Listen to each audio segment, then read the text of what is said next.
누가복음 6장 12절에서 19절까지 말씀을 읽어드립니다.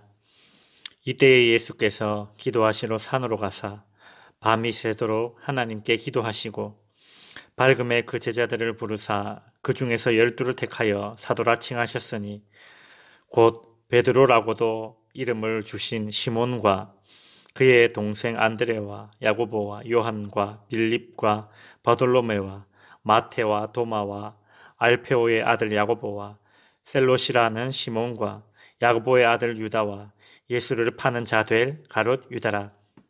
예수께서 그들과 함께 내려오사 평지에 서시니 그 제자의 많은 무리와 예수의 말씀도 듣고 병고침을 받으려고 유대 사방과 예루살렘과 두로와 시돈의 해안으로부터 온 많은 백성도 있더라. 더러운 귀신에게 고난받는 자들도 고침을 받은지라. 온 무리가 예수를 만지려고 힘쓰니 이는 능력이 예수께로부터 나와서 모든 사람을 낫게 함이러라. 아멘. 바리새인들과 서기관들의 집중적인 견제를 받으시는 중에 예수님은 12절에 보시면 기도하시러 산으로 가셨습니다. 예수님께서는 밤이 새도록 철야 기도를 하셨습니다.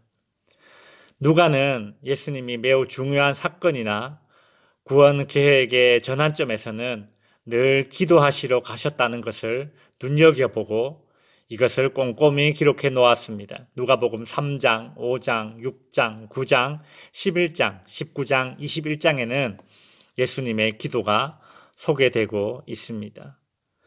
그래서 우리는 성경을 읽을 때에 예수께서 기도를 하셨다는 내용이 나오면 다음에 아주 중요한 사건이나 가르침이 나오겠구나, 그런 기대를 하면서 성경을 보면 됩니다.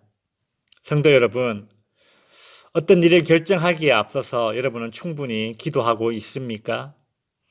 하나님의 아들이신 예수님도 밤을 지새우며 기도하셨다면 연약한 인간인 우리는 얼마나 더 열심히 기도해야 하겠습니까? 그런데 기도하기가 참 힘드시죠? 기도는 의무감보다는 특권을 누리는 시간이다라고 생각하셔야 합니다. 기도가 성도들에게 경건한 의무이지만 동시에 기도는 성도들의 특권입니다. 중요한 일을 앞두고 헛일하지 않도록 지혜를 얻을 수 있는 특권이며 하나님의 의중을 알아서 하나님께 기쁨이 될 수 있는 찬스임을 기억하시기 바랍니다. 특별히 철야기도나 금식기도를 할 때에 주의해야 할 것이 있습니다. 우리가 간절함으로 하나님께 기도하는 것은 매우 좋은 것이지만 기도를 하나님과 협상 테이블에 마주 앉는 것으로 사용하지 마십시오. 기도를 하나님께 하는 일종의 협박 도구로 사용하지 말아야 합니다.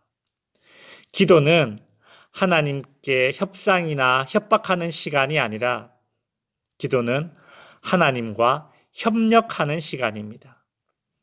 예수님의 예를 들어보겠습니다.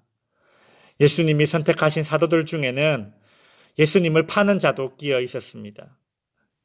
예수님은 가룟 유다가 배신할 것을 미리 아셨지만 하나님의 뜻에 따라 가룟 유다를 제자로 선택하셨던 것입니다. 만일 예수님의 기도가 협상의 자리였다면 가룟 유다를 선택하였겠습니까? 우리의 기도 자리는 하나님의 뜻에 내가 협력하기로 작정하고 다짐하는 자리로 삼아야 합니다.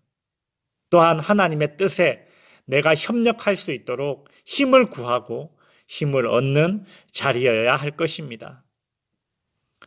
오늘 본문에서는 예수님께서 기도하신 후, 그것도 철야 기도를 하신 후에 어떤 일이 일어났습니까? 13절, 그 제자들을 부르사 그 중에서 12를 택하여 사도라 칭하셨습니다. 예수님을 따르는 무리들이 많이 있었습니다. 그 중에서 12명을 제자로 택하셨습니다. 그 명단이 14절 베드로부터 시작해서 16절 가룟 유다까지 나열되어 있습니다. 예수님께서 그 12명의 제자들을 세우신 후에 무엇을 하셨습니까? 17절, 그 제자의 많은 무리와 예수의 말씀도 듣고 병고침을 받으러 유대 사방과 예루살렘과 두로와 시돈의 해안에서 온 많은 백성들을 고쳐주십니다. 그리고 18절 더러운 귀신에게 고난받는 자들도 고쳐주십니다. 예수님께서 제자를 세우신 후 말씀을 가르치시고 병자를 고치시고 귀신을 쫓으셨습니다. 그런데 이 일들은 제자를 세우기 이전부터 이미 예수님께서 해오신 일들입니다. 제자를 세우셨다고 해서 예수님이 하시던 일이 달라지지 않았습니다. 이것이 의미하는 바는 제자들은 예수님이 이전에 하던 일을 같이 하게 되었다는 것입니다. 이것을 동력이라고 하지요. 즉 예수님은 제자들을 동력자의 관계로 부르신 것입니다. 말씀을 정리하겠습니다.